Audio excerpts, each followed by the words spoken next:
हरिमन्त्रेण पात्रान् प्रोक्षयेत्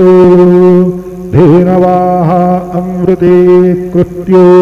सत्यन्दवरतेन परिसिञ्चामि नैवेद्यं निवेदयामि ॐ प्राणाय स्वाहा ॐ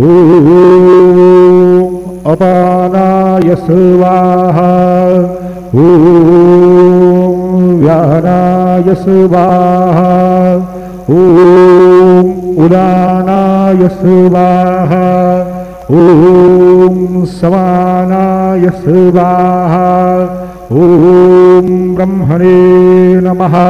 नैवेद्यमध्ये पानीयं समर्पयामि पुनर्नैवेद्यं निवेदयामि ॐ प्राणाय स्वाहा ॐ अपानाय स्वाहा ॐ व्यानाय स्वाहा ॐ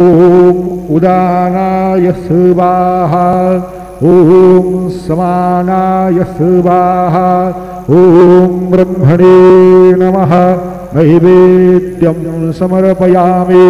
हस्तप्रक्षालनं समर्पयामि मुखप्रक्षालनं समर्पयामि सद्गुरु साईनाथ देवताभ्यो नमः चरणकमले प्रार्थनापूर्वक नमस्कारं करोमि तथा च मङ्गलनीराञ्जनदीपं दर्शयामि।